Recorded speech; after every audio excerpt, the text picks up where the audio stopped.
right, is everybody ready? Okay.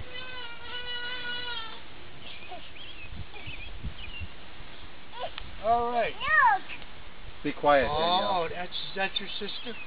Oh. Yeah, what's her name? What? Dawn? Lauren. Dawn or Dawn? Lauren. She's a baby. Speak up, Okay, Samantha. she's a baby. Okay. Hi, baby. Yeah. Is Dr. Arthur Kelly. I am the last of the traveling medicine men because they're almost all gone. But I want to keep the idea of it and the entertainment value of the medicine man, because that's what they were. They were entertainers. They would come to they did only small towns. They didn't do big cities because big cities, even in the 1800s, they had doctors, they had drugstores, sold different things. Oh yeah, okay, yeah, sure. Go ahead. So the small towns was their meat and potatoes for the medicine. They come to a small town, they don't have doctors there, they don't have medicine, but their people are sick. They have problems. So the medicine men came and would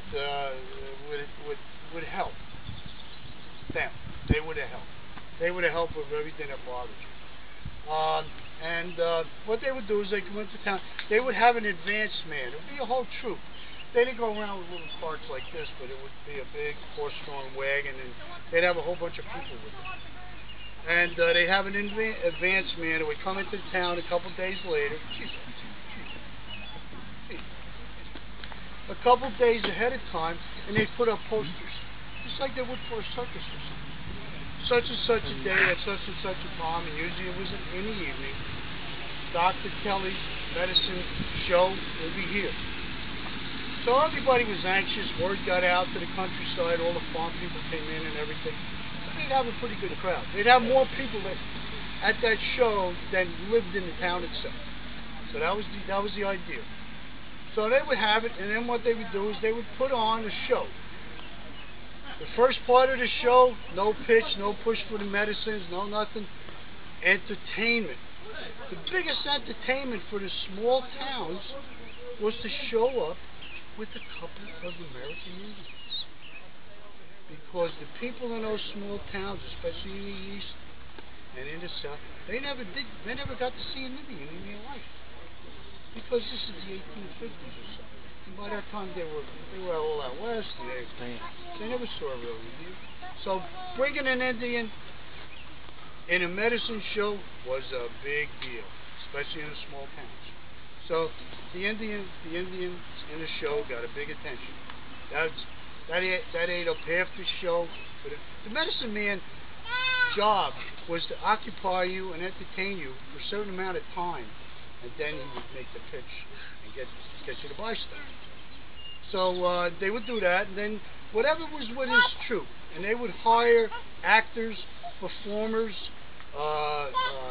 talented people to be in the troupe. So it was like a traveling circus of sorts, but on a smaller scale.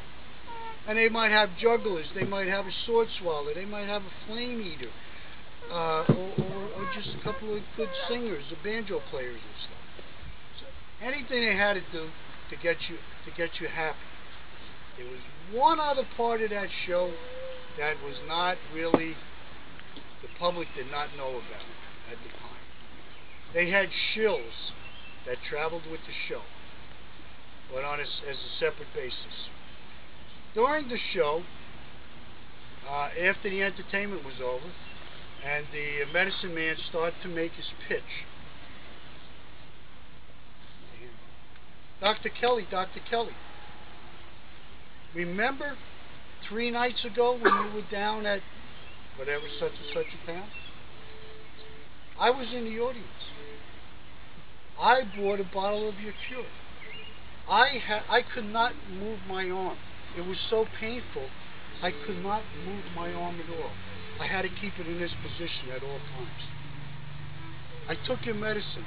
I took it home. I had my wife put it on my arm. heated it up. Made it very warm, very, very warm. By the next day, I could move it that much.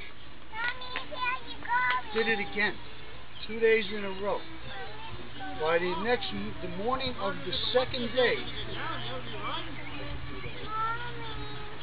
Dr. Kelly, I want to tell you folks that are here, listening to Dr. Kelly, listen to everything he tells you, because his cure it all works.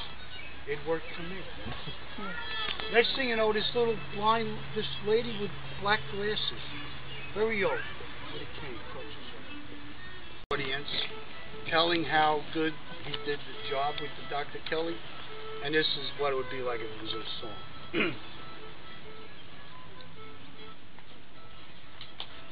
Woo!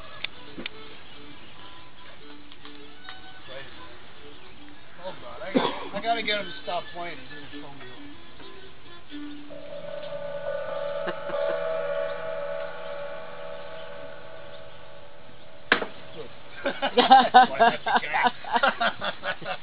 See that works. And now you know if you want to get people's attention, get yourself a dog. I'll buy him a dog. That's it. Forget that idea. Okay, anyway, here's the song.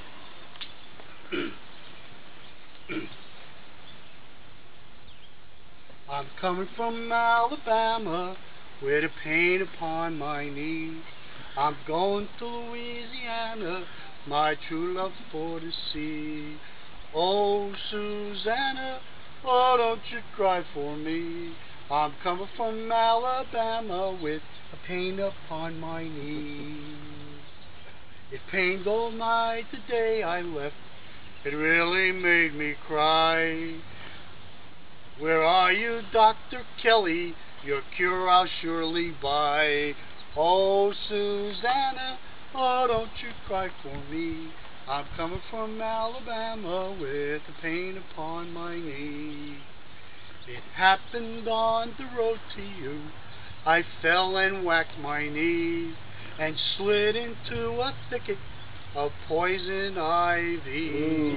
Oh, Susanna, oh, don't you cry for me. I'm coming from Alabama with a very itchy knee. My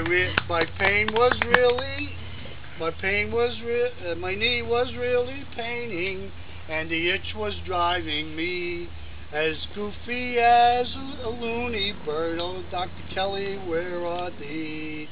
Oh, Susanna, oh, don't you cry for me. I'm coming from Alabama with a pain upon my knee. I spied a cart along the road. Could it be Dr. Kelly? Sure enough, he had the cure for all that was wrong with me. Oh, Dr. Kelly, you're the medicine man for me. You cured my poison ivy and the pain upon my knee. Oh, Susanna, well, don't you cry no more. I was cured by Dr. Kelly for $1.24. I'm gonna get one of those stones. No, you'll throw it. I'll show you what to do. Yeah, she might put it in the mouth too. Yeah. Okay. We're gonna get you something.